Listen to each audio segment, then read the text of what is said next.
People will tell you to be authentic, Mm-hmm. right? People will tell you to, understand your why. And the intersection, right? If you're looking at a diagram where you've got two round things with the crossover in the middle, is where your why and their why are together. Okay, sort of like that sweet spot. It's that sweet spot. It is all about finding that sweet spot. It's about finding where your why and their why intersect.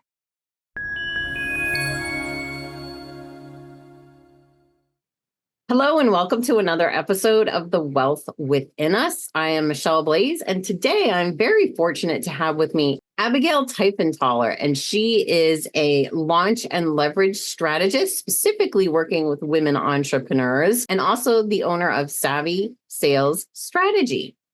So Abigail, thank you so much. I'm really glad to have you on because I think so many of us are entrepreneurs that watch this channel as well, and a lot of women. So what we all want to do, the wealth within us. So we all want to build our wealth. And I know that you help attract sales in a very classy way for women entrepreneurs. So I would love to know more about what you do and about yourself and how you got started. Yeah, I thank you for having me, Michelle. Absolutely. I'm excited to be here. And, I got started when I was 3 years old.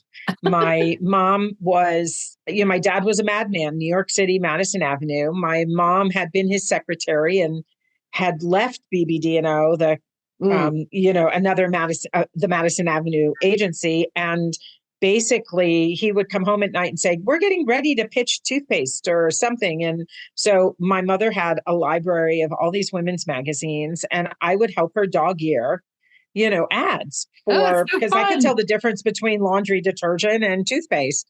Right. So it was really kind of fun. And when I was sick, she started a marketing company from the house. So Friday night, Saturday night, Sunday night conversations all revolved around what was going on in marketing, really. And it was fascinating. You don't realize how much you pick up. But I worked for my mom when she would have jobs, and I worked for my dad when I was a teenager, and I went to college for marketing. I come to the concept of strategy and business development and thinking outside of the box very organically. And it sounds like it's just been in your sphere your entire life. So why not? And you were lucky enough to fall in love with it. Sometimes, when our parents are like, I want nothing to do with that. But it sounds like you really gravitated onto it. Well, it's fascinating. The strategy of marketing is so fascinating. And people today have, I think, a very unfair understanding of it. And so, I feel that part of my job is to help really define what marketing is designed to do and the power that it has, so that the other business building activities can be used and created to support those other business building activities, i.e. sales. And what do you mean by unfair? Well, I think today, personally, there are a lot of experts out there selling tactical solutions, calling them strategies, number one. Okay. So the term strategy and tactics, those are being misused. I think marketing and sales, people don't really understand where marketing starts and stops and where sales starts and stops as two distinct but interlinked disciplines. Yeah. And I also believe that there's a lot of a lot of skill set experts out there. So what they're doing is teaching solutions to what entrepreneurs have identified as their problem.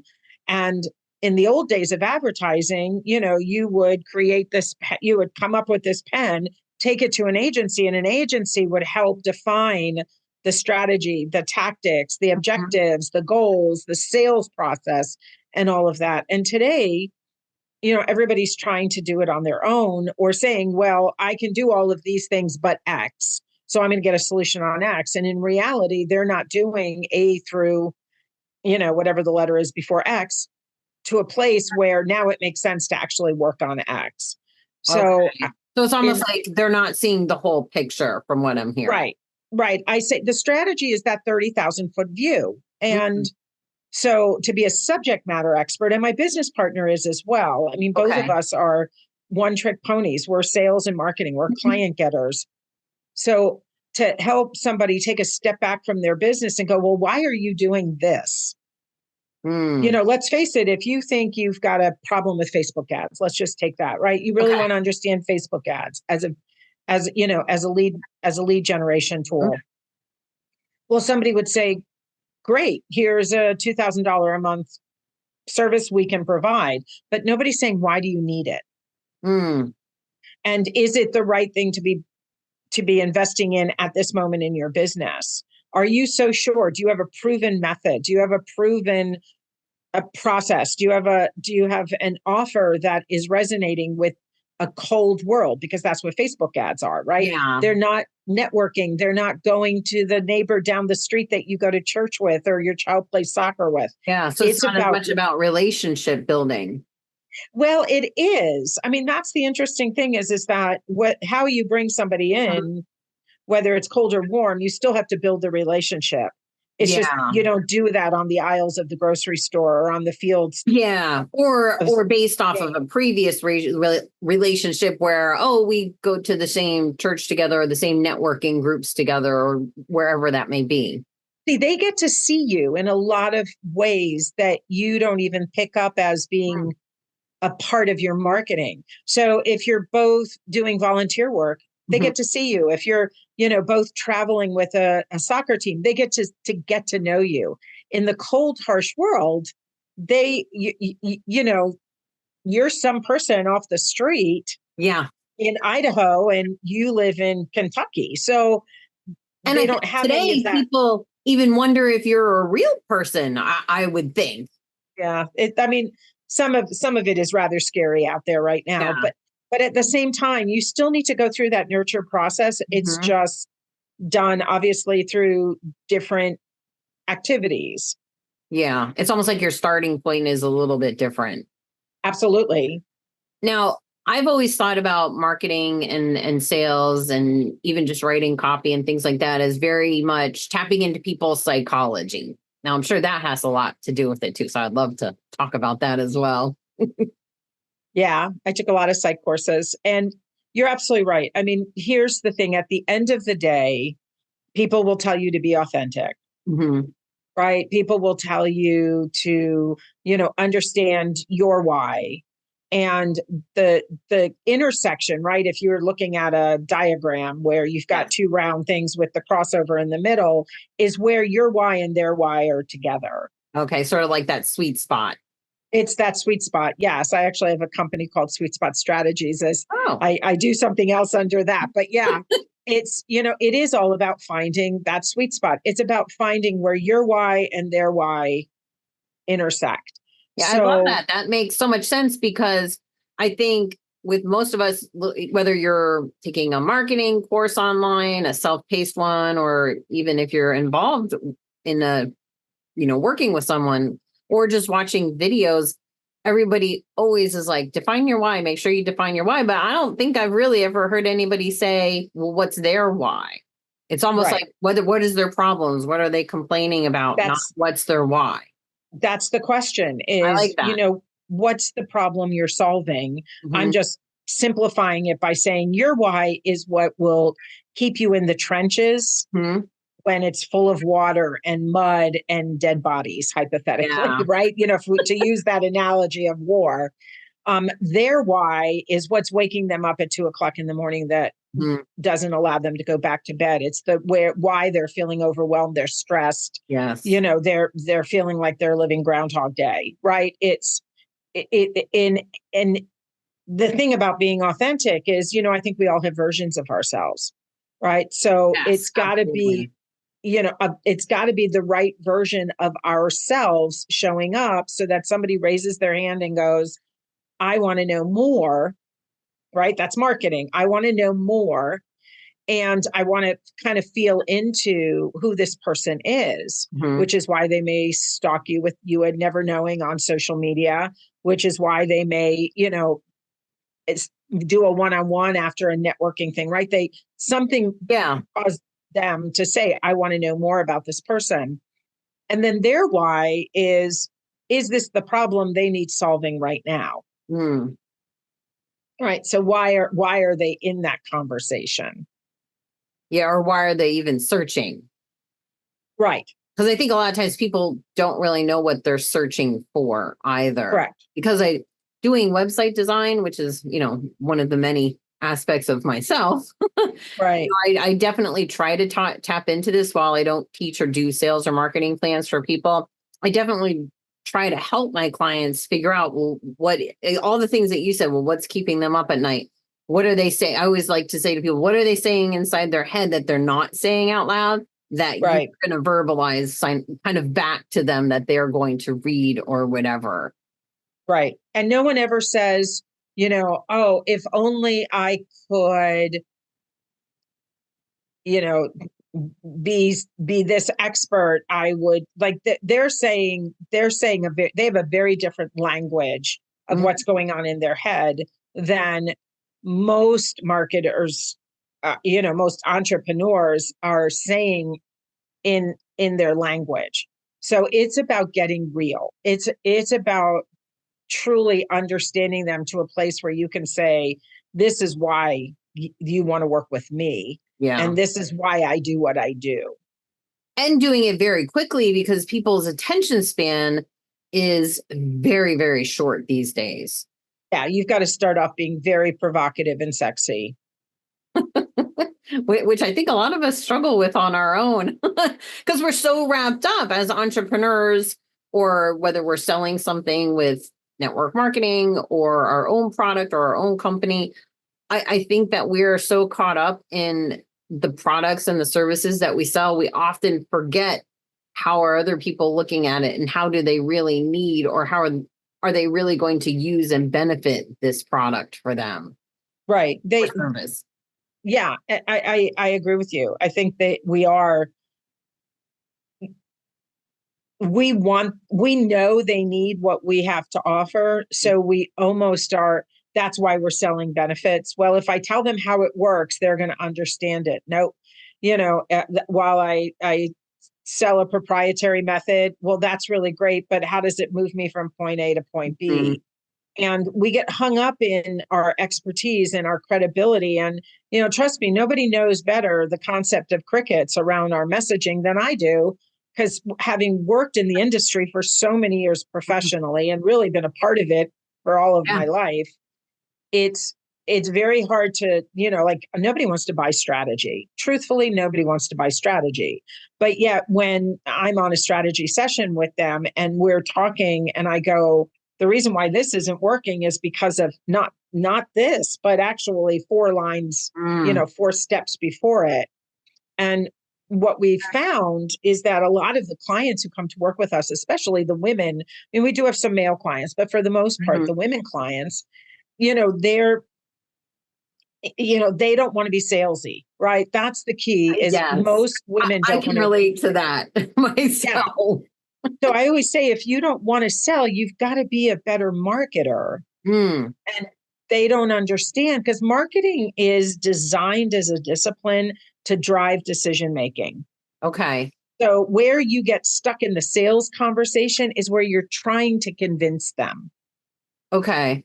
Right? You're trying to compel them. You're trying to get them to see your side of the fence. It's almost like you're in a debate. Like, no. This is how it is. I never kind of thought about it that way. It does kind of feel like you're in a debate with anybody else doing something similar.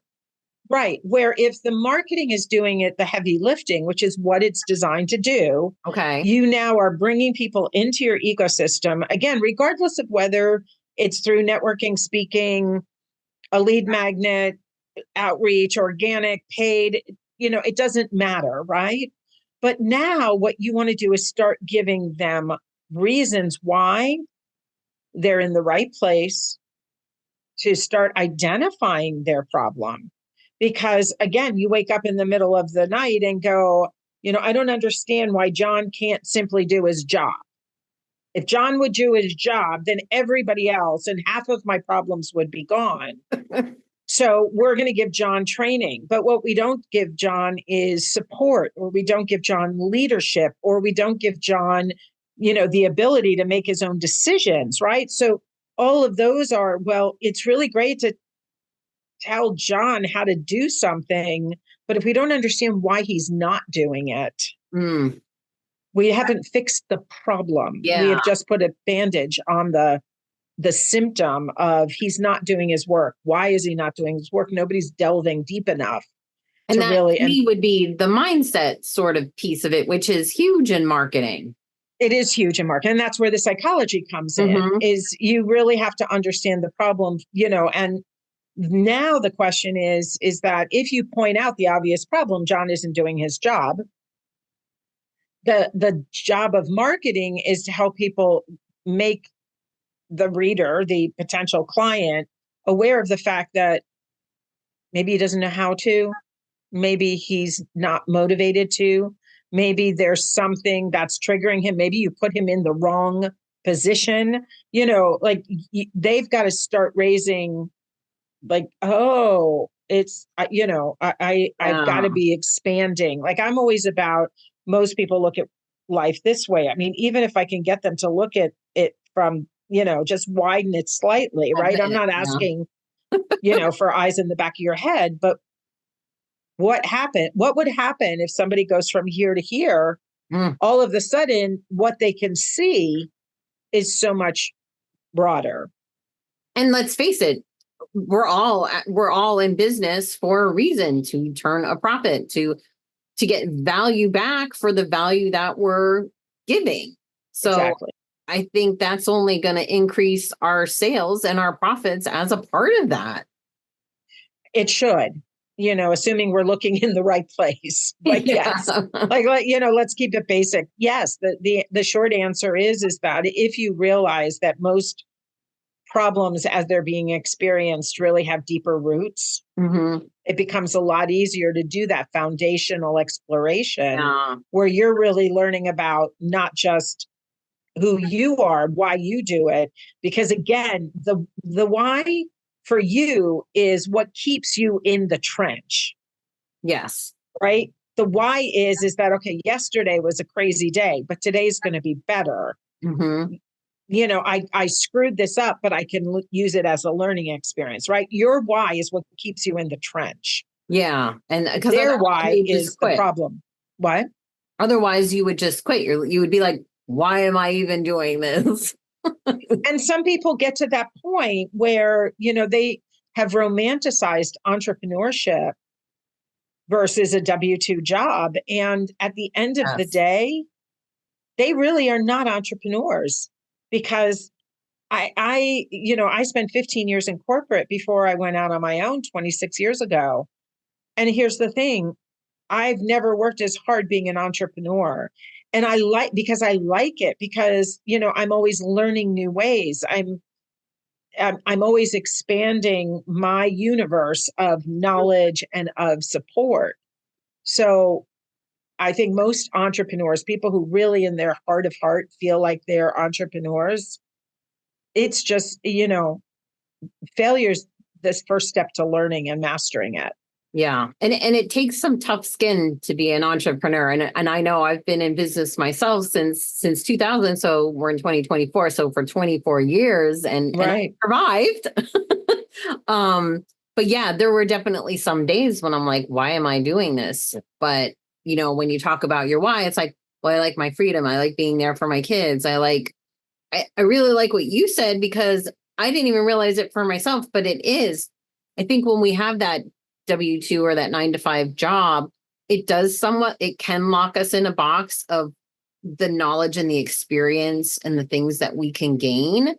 Right. Whereas when we're on, I mean, we could do it to ourselves when we're an entrepreneur, but at least the opportunities, I feel, are so much there. It's whether or not we choose to sort of go for them or not. Yeah, well, and I think really, if you take a look at the successful entrepreneurs that have grown into amazing brands, they're customer focused. Yeah. So we always want to improve the customer experience. We'd rather be the Ritz-Carlton than, Super 8, right? For the most part. Yeah, that's exactly. And they all exist for the right, for reasons. Exactly. But and I just ran into this issue myself. I do sort of this side print on demand thing, and I tried a new print on demand through recommendation because it was through something new. And honestly, the company was terrible. I ran into customer service issue after another, and they didn't help me. I ended up having to replace things out of my own pocket. They wouldn't even give me a discount on replacing those things. I finally I had it, and I asked myself, why am I even doing this? And I came back to, well, this is why I'm doing this. So I'm just going to move it somewhere else. But I literally, within minutes, shut the whole thing down and was like, I'll be back. I shut it down with them, and I shut it down online. And I am going to move it. But as to your point of what you're saying, it was very, very frustrating, I have to say, dealing with clearly a company that was not at all customer focused. They were more about their product. They weren't even willing to give me a discount for truthfully issues that were on them. I would say that they were 50-50, part on the client, part on the customer, part on them.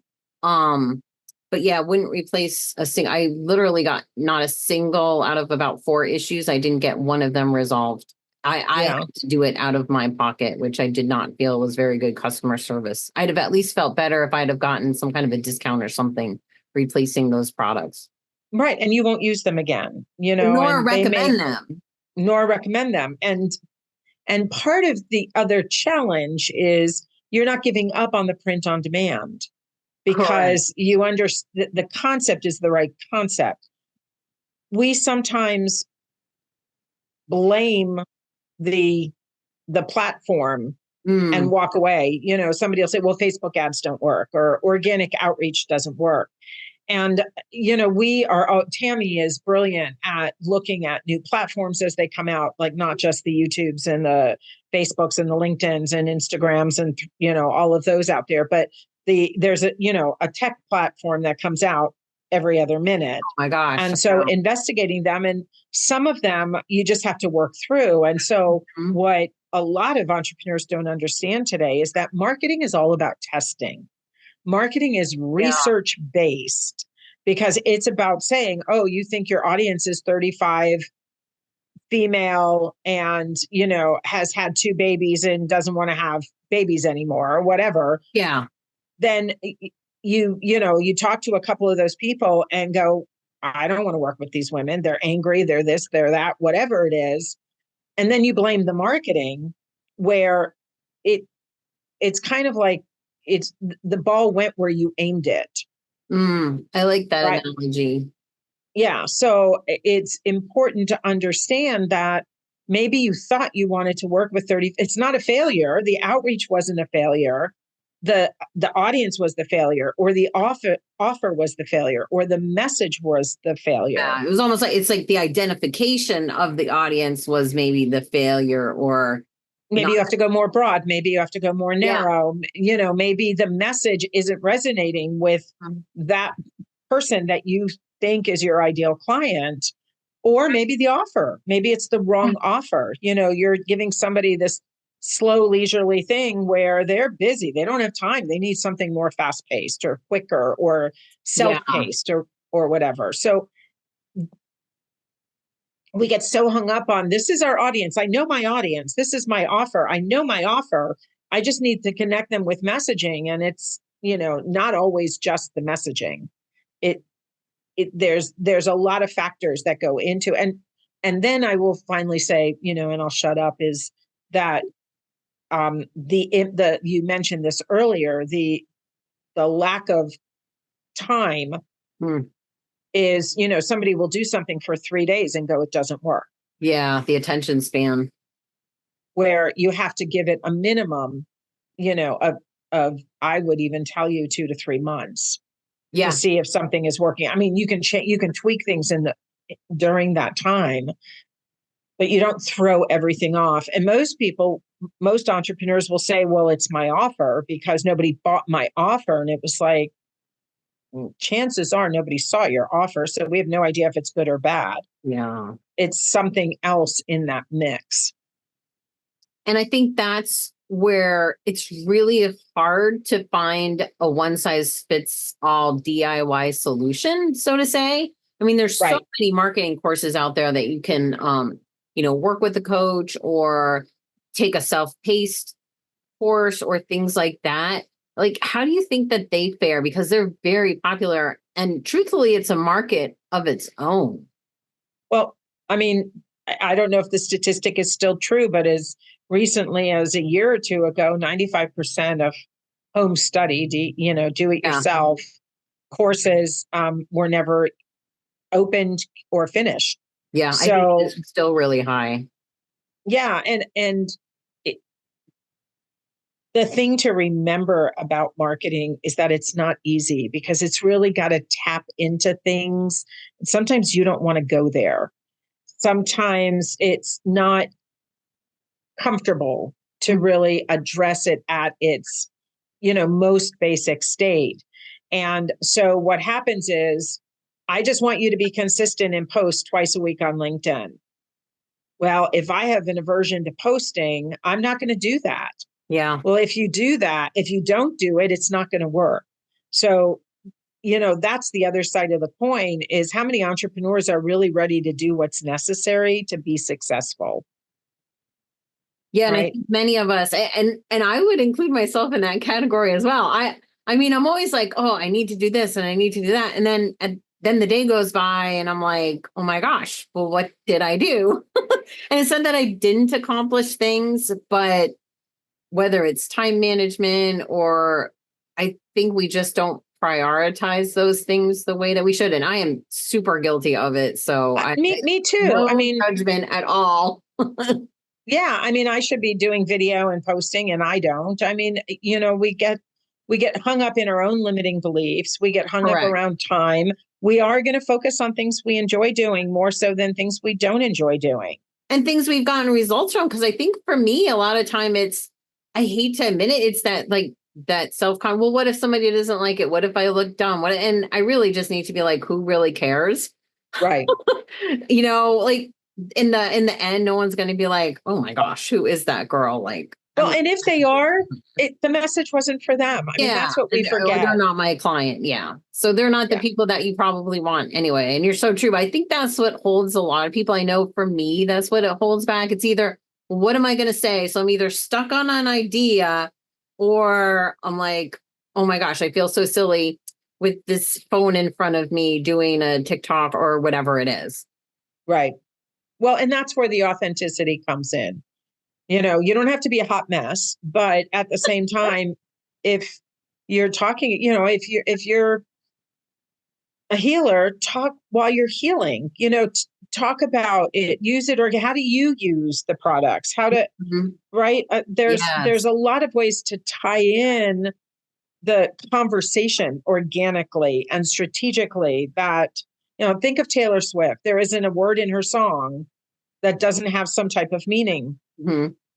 Like she's very strategic in her messaging and Yeah. who she is and how she shows up and what she shares with the media and her fans and whatnot. And we kind of lumped too many things in together. We're not looking at small bits of our day and our work and how we show up. And I think we additionally need to honor where we're at. I mean, with social media, especially the people that are doing it really well, we're always comparing ourselves to those people and I think we need to give ourselves a break a lot of the time. And I'm talking about myself too, and be like, this is where I'm at. I'm not there. And I'm just going to be comfortable and confident with where I'm at. And I know my videos might not look this way, or this might not look this way, as clean and polished or as put together. And I think sometimes that holds us back too. Some of the stuff I watch, it's like even the cooking ones, and it's like so elegant and the home is beautiful and all these things. And you're like, oh, and now what am I supposed to do if that's what the thing that you want to do? But we all kind of do it with whatever our profession is and whatever we're trying to put that out there. It's this comparison game. Well, and we're comparing ourselves to people who have been doing this for 10, 15 years. Yeah. We're comparing ourselves to the one percenters who, have unlimited 2 million in their CRM where you've got 200 in your, so, and you're expecting the same results. It's the reason why I truly am not a fan of following. Like, it's one thing to be aware of what they're doing because Correct. Again, they're leading edge, they're cutting edge. And they've got unlimited resources. And I think that's important to realize as well. Exactly. And or they're repackaging things they created 10 years ago. So Yeah. they can turn an offer around very quickly. They have a team of people Mhm. that can do it. And you're right. There's an investment that they've made, but in the beginning they were bootstrapping, and we Yeah, forget that. exactly. Yeah. Yeah. So it is hard to not compare ourselves, but I think that's a big lesson for us all is to not do that. And I really like what you said, to not really follow to like be aware, but not focus too much on what they're doing. And my kind of rule of thumb is I like to follow people that are like maybe 1, 2, or 3 steps ahead of me, because I can relate to them a lot more than someone Right. who's way down the pike who truthfully doesn't understand me anymore. Regardless if they were where I was or not, they don't get me anymore. And it's funny how quickly we forget where we were. Right. Well, and again, that's not their job. They've moved on, right? They're no longer doing the coaching. They've got people on their team who do the coaching. Their Yeah. job is to be the face of the business, and it's a scale strategy. So Yes. that's the other places. Where are you in your business?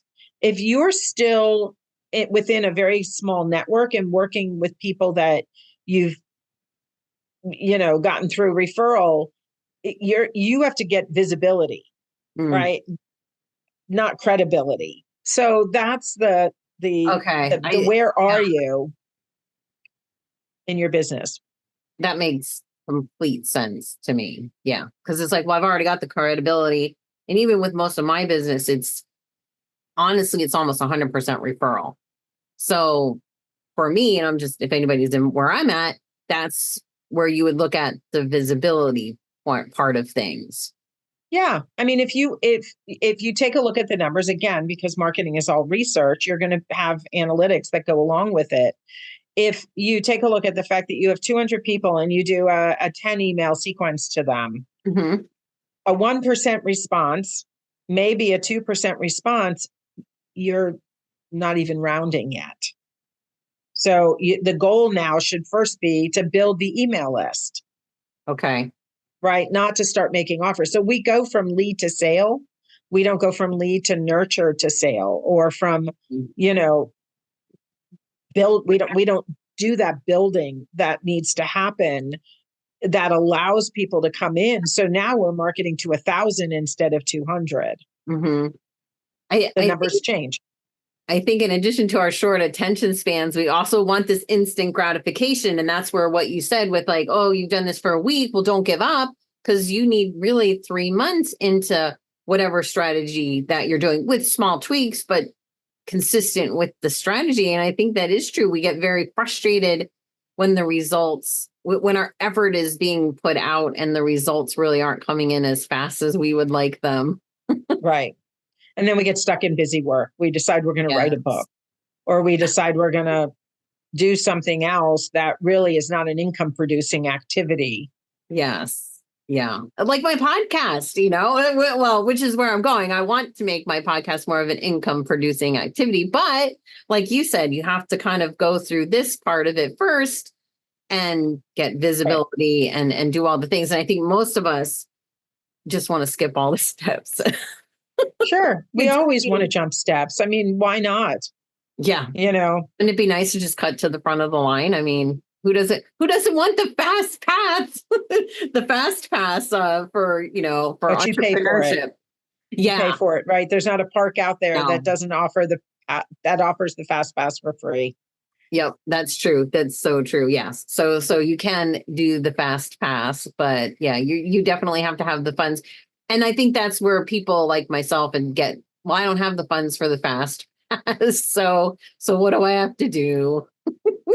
Well, and here's the thing. So now you've put yourself on a slower trajectory.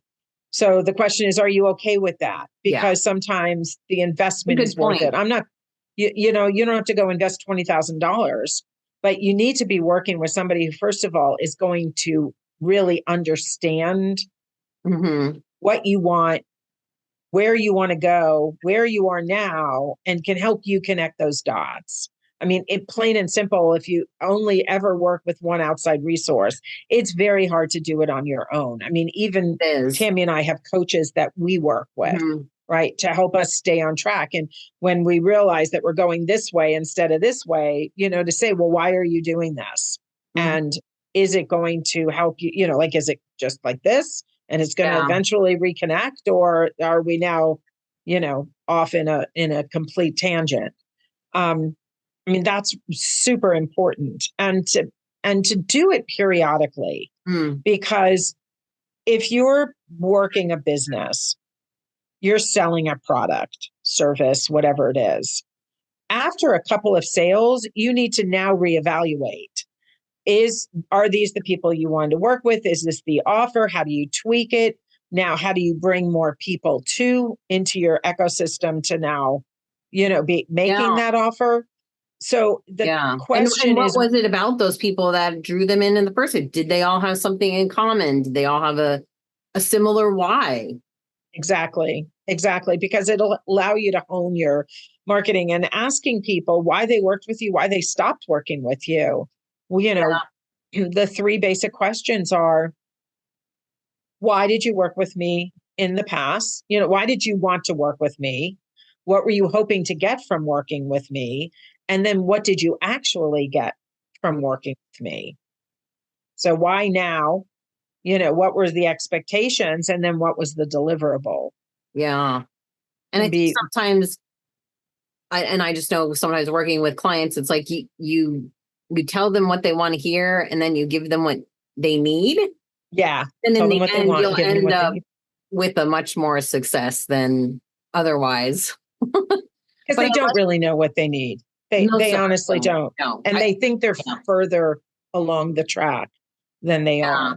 So it's kind of like bringing them back. And one of the things, to your point, just a few moments ago, where you were talking about working with coaches and stuff yourself, I think that's super important myself because I I truly believe that accountability when you're an entrepreneur is one of the most priceless things that you can have.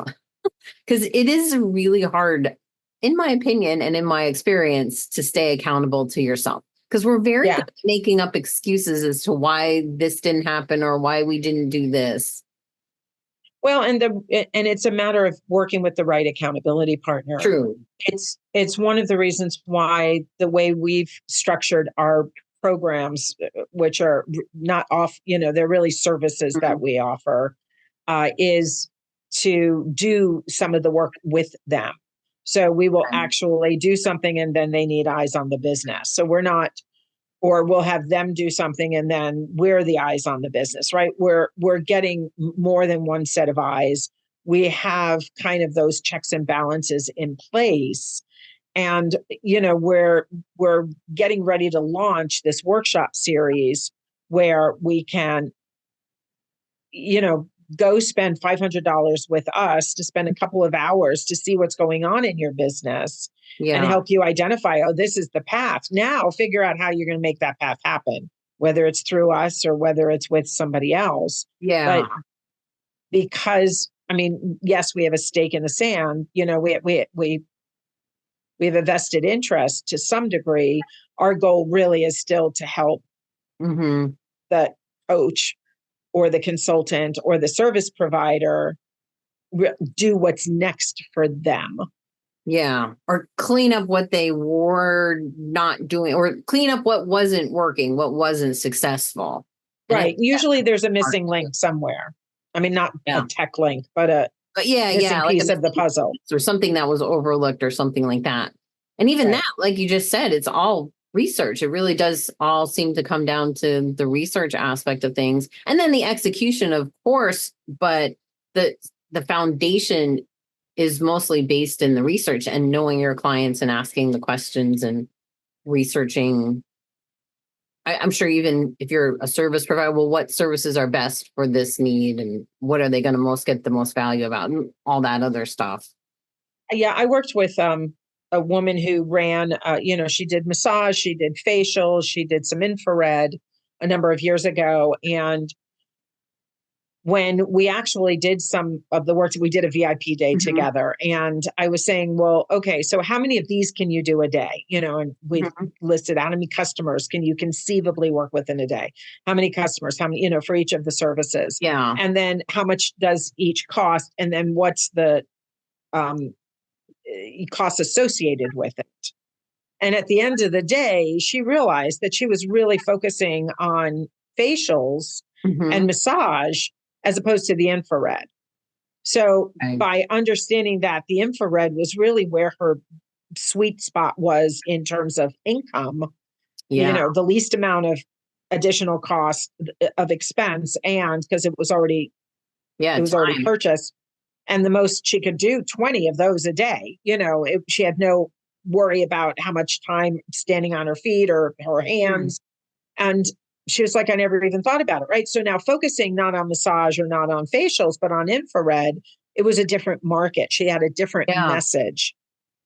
And just getting people to think that way can be like, I never looked at my business this way.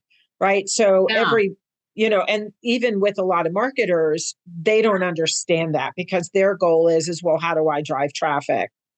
My goal is I want to make sure that you're driving traffic to the right offer. Yeah. And that you're not selling facials that you can't fill as many of as the infrared light. And I think it takes an outside person looking in at your business to really identify those. It's hard to identify when you're in the weeds, so to say. Yeah. I mean, I worked with another woman once, and she was a candle maker. And so she had multiple size candles and was, I said, well, if somebody came to you and had an offer, an order for 200 of these, they were getting ready for a wedding or something. She goes, couldn't deliver that if it was less than 30 days or something. So the question again is, where are you making, what is your signature? What should you be focusing on? That doesn't mean stop making the smaller size candle or stop doing massage. It just simply means, where do you put your energy from a marketing perspective? Because if somebody comes in and they really love your infrared experience, and they see you have a massage table or you have an area to do facials, they may say, do you do that? Yeah. Or somebody else may say, well, I know you focus on infrared, but do you, I'm really looking for a facialist. Yeah. Right. So that's where you don't have to walk away from that business. It's just not the area of focus. Yeah. It's almost like, if you love doing those other things, it's about doing them, but how can I also leverage my time in other directions so that I can focus on doing these much more time, one-on-one intensive things? Well, for most, yes. And for most entrepreneurs, they're not even focusing on the income producing activities to bring them clients. So they have the investment and the luxury to figure out what they want to keep doing and what they don't want to keep doing. Yeah. I mean, they really haven't made that connection of, I've got to bring some clients in first. I've got to figure out, if I say I want to sell this product and I want to work with this person, I've got to figure out if that is in fact. So we always say you have to work with 10 clients first. And after that, we can tweak it however you want. Change your offer, change your focus, change your audience, change your message. We can do a lot of different things. But if in your heart you keep on saying, well, that's not going to work because I really want to be working with this person in the back of your head, until you've worked with 10 of them, you don't know if you want to work with them or not. That's true. So the goal is, we've got to get money coming in, as messy as it may be, you've got something to offer. And then decide, how do we expand, whether it's from a marketing, a new product, a new, a different way of delivering the same product. It doesn't matter. But if you're in business, you've got to have clients, you've got to have money, or you've got to say, you know what, it's going to take me 2 years to build my business, and I've got 50 grand sitting in savings, and I'm going to use it and invest it in building my business, right? There's not a lot of ways of doing it other than those two. You either have to invest in your business, or you've got to go get some immediate clients to figure out So you've got some liquidity to invest back in your business. Yeah. And especially if you're a brick and mortar, that's going to go even faster.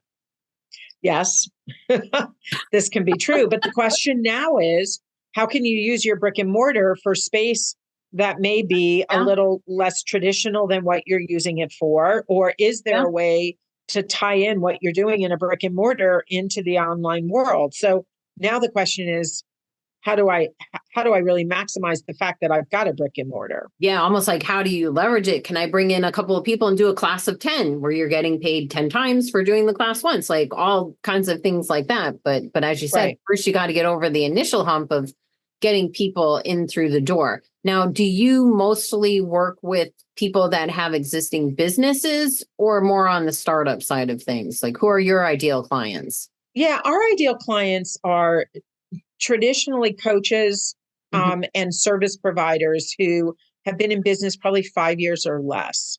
Okay. They've experienced what's out there and realized that the templates don't work. The promise of the 4-hour work week doesn't work. Yeah. The unfortunate thing is they've invested money. So they often come to us with, I'm at my wit's end and I'm at the end of my financial rope. I love working with the new business startup, the woman who's just gotten her certification or just decided she's going to leave corporate and now wants to put in a 2-year plan, and she wants to do something transformative, something impactful. And we have an opportunity to kind of dig in.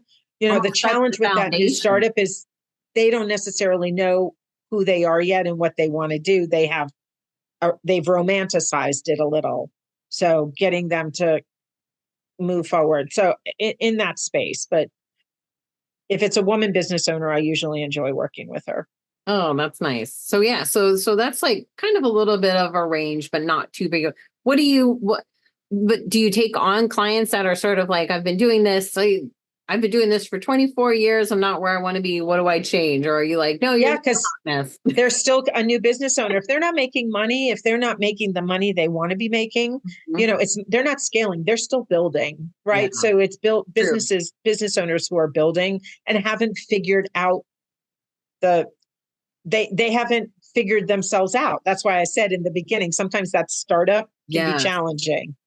And it can, because I think just like as time goes on, the world outside changes, the technology changes, and therefore our businesses must change and adapt to them as well. And I think some of us have an easier time adapting to that than others.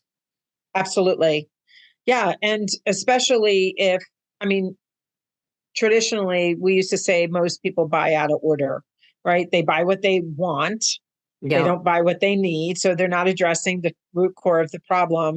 And then they go, well, I can go back to that. But you're right. The technology has changed. The delivering has changed. People's psychology has changed. Their attention span has changed. So that's why whether you've been in business, just starting out or 24 years, if you still haven't cracked the code, now's the time to say, okay, I got to figure this out, or just call it a hobby and be done with it already. Yeah, that makes sense. And I think that's tough news for a lot of people. Yeah, it is. It's a hard realization. That's why I said this is not always kind. No, and I do believe, having been an entrepreneur for 24 years, you really do have to have thick skin to sort of be in this game, and your why has to be really stable. Like at this point in my life, I couldn't even work a 9-to-5 job. I'm probably unemployable. Yeah, but I couldn't see I would be miserable doing it. So it's like, no, I just keep plugging on. Yeah. And I think if you look at the successful, 1%ers today, or the brands that we know and love, there were a lot of failures before there was a success. Yeah. And are most of us really striving for that? Because I could say that I'm not. That to me just sounds like a headache. Like that would not be my goal in life. And I'm speaking for myself. Right. Like to me, that wouldn't even be my goal for what I want to do. The challenge with that comment is that whether you want one client, whether you want to make $1,000 a month or you want to make $1 million a month, you still have to put in place the same steps. Yeah, that's so true. I never thought about it that way. So, and again, the question isn't about how much money you're investing, but what's your definition of success? So Mm, if you were to work with yeah. 3 really great clients this year, and you consider that a success, I'm not here to tell you that you have to make 6 figures, $1 million, Yeah. 7 figures, 8 figures, whatever. But you have to get to a place where you've you've got to flow, and the flow has to work for you. Mm, So that's, and unfortunately, just like if you want to have a riverbed, you still need water, flowing. two Yeah. shores, you still need rocks, right? So it stays in the place. You still need the same things, whether you want it to be a trickle or you want it to be, the Mississippi. Exactly. And it's actually the reason why I came up with the name for my podcast, The Wealth Within Us. For me, I loved the word wealth because it was so personal. Like wealth to me, my definition of wealth, we may overlap, but it might not be your same definition Right. of wealth. Like things that are important to me may not be as important to you. And same thing, things that are very important to you, they may not matter as much to me. So that's why I just love the word wealth because it is. But as you just pointed out, and I think it's good to really emphasize it, is that the steps are kind of the same, the same. Right. So the steps to get there are the same. And I could definitely say I think maybe I lost sight of that.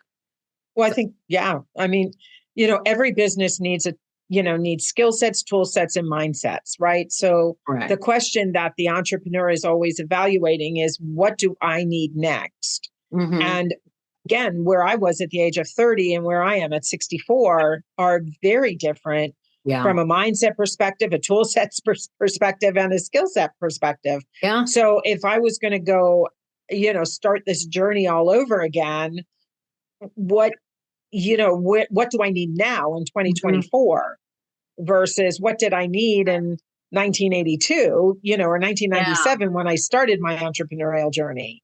And that's the world just has to change, and you have to be okay with it, or be okay with not being, like, say, what, this was a great run and I want to go find something different to do.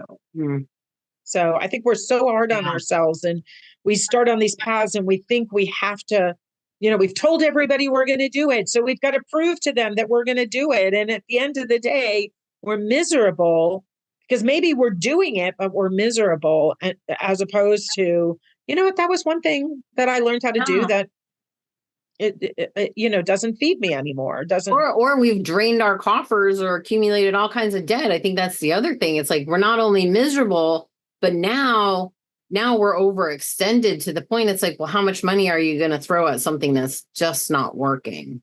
Right. But again, you've got to give it the run that's due it. Yes. That's the question that most people, they just want to quit too soon. Mm-hmm. And then it's okay. They can say, I quit because I didn't want to do it anymore, but they have to be okay with it, right? That's the mindset part of it, is we are responsible for our own actions. Nobody put a pen in your hand and force you to sign something. You've got to take a step and figure out, is this what I need? Like, if you ask yourself only one question when you are at an opportunity or a challenge or a crossroad, is, how is this going to move me closer to my goal? It makes the decision making so much easier. Yeah. Because then you can say no with conviction, or you can say yes with confidence, or you can say, you know what, this is something I really want to look at, but I'm going to go put it in a book because it's not now. Yeah. On that note, what would you say are maybe the top couple of tips to those entrepreneurs that are out there right now, maybe looking to do an audit on their business? Because in my view, we need more entrepreneurs right now. It's way too becoming corporatized. I love shopping local. I love shopping entrepreneurs. And I think this is something that I think people need, and we all want to succeed. So what would you say would be the top kind of things if you're looking at your business to just look for, to get a range of like, oh my gosh, I need to call Abigail, or oh my gosh, I'm looking at this all wrong? Yeah, well, I would start with calling Abigail. I think that works. Okay, I like that. So call Abigail first, and we'll have more information. And then all the other steps they'll fall into place. But no, I'll just give them to you. Here's all the other steps, and like you're like, oh. Well, I think I think a good reflection every now and then is worth the time. Yeah. Find the beach, the mountain, that comfy chair. Mm-hmm. Do it with a glass of wine or a cup of coffee. It doesn't really matter, but do it by yourself. Just sit down. What do I want? I mean, that's the question for a new entrepreneur. Why am I doing it? Am I leaving a corporate job? Am I cash strapped? And am I looking to, for freedom? Like, why am I doing this? And I don't think enough people really do. They go, oh, people come to me all the time with questions about relationships. So I'm going to become a relationship coach. And the first thing they think they need is, go get a certification. And you don't, right? I mean, yes, the certifications are great, but you may start off working with relationships and realize I really want to work on grief. They might be different certifications. Yeah, that's so good. That's so true. Just so many people dump money into certifications. I know you do websites, but sometimes they're not ready for a website because they don't know their message, right? So everybody says, oh, go get a website and go get a certification, and then people will come to you, which is not true, number one. But sometimes if you don't know who you are, you don't know the problem you solve, you don't know how you solve it in a way that makes all the other life coaches or nutrition coaches or grief coaches. It's about, are you willing to show up vulnerably and authentically? Because it's hard. It is really hard to say, I've struggled. And there's a fine line. I remember being at an event. We had actually sponsored the event and years ago, before Tammy and I were together. And a woman got up, and she was one of our keynote speakers, and she was talking about her life. Mm-hmm. And she had been raped, and she had been shot, and she had been, abused, I think, by a family member. You could see the people in the audience kind of cringing, like they were going, I want to support you too. I'm embarrassed to hear this story. Oh. So there's a fine line between that vulnerability. Mm-hmm. I always say we have to show up as the best version of ourselves, right? So yes, I look like a mess when I get out of bed in the morning. I would never do a video that way unless I was talking about I'm not getting enough sleep. Yeah. Or something. But for the most part, I wouldn't start talking marketing strategy at that time of the morning in the way I look and I feel. So that's important to remember, is how do you want to show up? Who do you want to be? Are you doing this for money? Are you doing this for impact? Are you doing this for freedom? Those key foundational questions are worth at the start, and then at least annually, because you want to make sure you're on track, and you've got to be willing to be patient. You do, in today's world, probably have to be willing to invest something, whether you're taking money from one, wherever you're taking it. But nobody's going to come to you with 10 clients off the bat and go, here's $100,000 to put back into your business. We all started on credit cards, including me. Yeah, no, it is so true. And even like you were saying with the website design, where I've been at the last several years of my business, is that people will come to me and they want all this stuff. And I'm like, whoa, slow the horse. And I do this, what I call a phased approach. I'm like, let's start with phase one. Let's get you up and going, because you might not want to end up doing all those things. So if you start with like, okay, well, here's me and what I'm doing and this basic sort of little website, and then you get going, then you kind of move to phase two and phase three. But yeah, I kind of work the same way. I really don't advise people jumping all in, because they don't know where they're going, and now they've wasted time and money. And I always tell people, I'd rather support you doing phase 1, 2, and 3 than you just go to phase 3. That it doesn't benefit you, and it really doesn't benefit me either, to be honest. I don't feel like it's as much of a service for you. It's very, very true. And it's unfortunate that again, there's Yeah. an impatience and a romanticized Yes. view of what entrepreneurial life is like. And, I know people will say, well, you don't have to make it hard, because the energy will say, if you make it hard, it's going to be hard. But in reality, it requires a discipline, a structure, tenacity, Yeah. consistency, and those are words that will yield success. Yeah. So if they're not hard for you, that's great. But for the most people, they can be challenging. Yeah. Yeah. It's just like you said before, if all of a sudden you're doing no posting on social media and now are working with someone and they're like, you got to do 4 to 5 posts a week. And you're just like, I don't think most people are going to stick with that. It's way too much. So, like you said, I think you kind of got to ease into things, but keep yourself accountable and consistent with what it is you're doing and be open and willing to expand. And I think the being Right. open part is critical too, because a lot of times, our businesses are like our heart and soul. And for people to come in and tell us, well, look, here's all this stuff that you're doing wrong, I think we sort of have to put that aside, that it's not personal. It's there to help you. So you have to really have this open mind to Right. look at your business and what you're doing in a realistic way, and sort of be willing to take a little bit of accountability for things that you have or haven't done. Yeah. And it's not even that you're doing things wrong as much No. as you're just not doing them in the right order, or you could be doing them righter. Yeah. Or you Right. don't So know what you're you don't getting a know, trickle instead of a fire hose. Yeah. Yeah, It's like, exactly. you don't know what you don't know. I didn't know. I didn't know anything about that. This is like life changing to me, and some people say that like, wow, I didn't Right. know that this is this. And even I've, been wherever and been like, oh, I didn't know that. I'm going to start doing that. But you don't know what you don't know. So don't beat yourself up because you didn't know. Exactly. I'm with you on that. So what is your typical client look like? What does that look like working with you?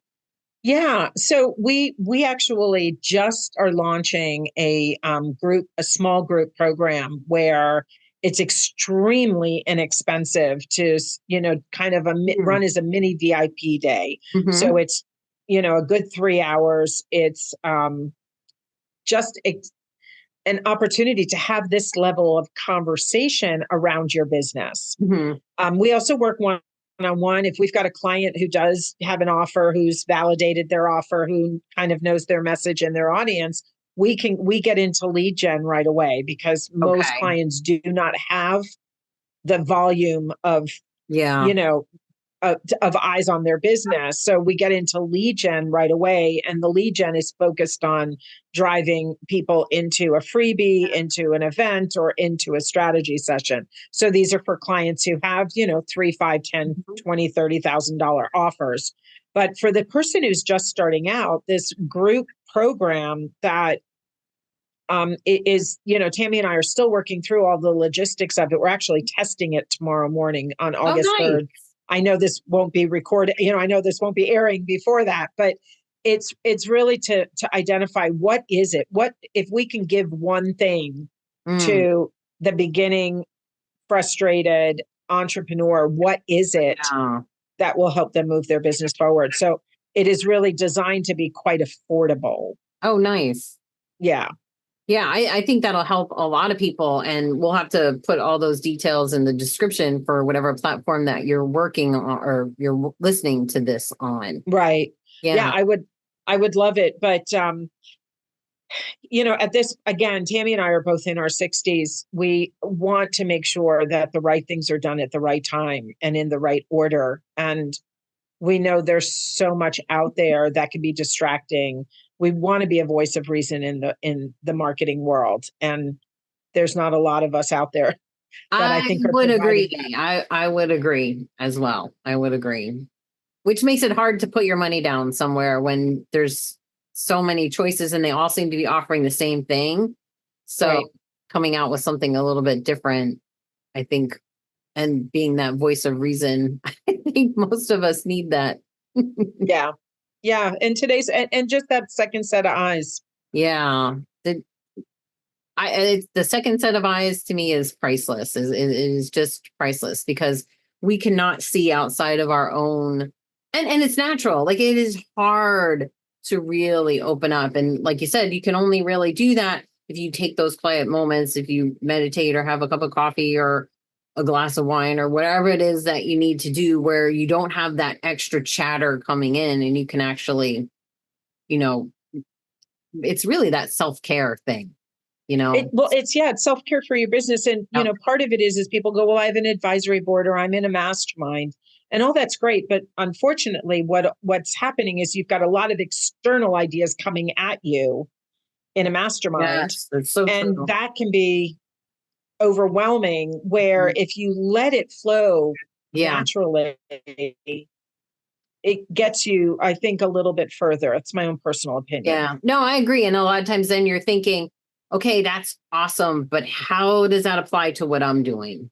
Because it's not always looking at apples and apples when it comes to that kind of stuff. So what's working? Or now you need a whole new set of tool set, right? You need a whole new skill or tool set to implement that. So now you get back on that. Well, I can't launch because so it becomes I don't want to say procrastination in a negative way, but it becomes a delay tactic. Yeah, exactly. And then it holds us back from getting up and going where we needed to go in the first place and where we wanted. And we're holding ourselves back from our own why. Exactly. There you go. So, and I do believe there's a place for masterminds. I do believe there's a place for advisory boards. Absolutely.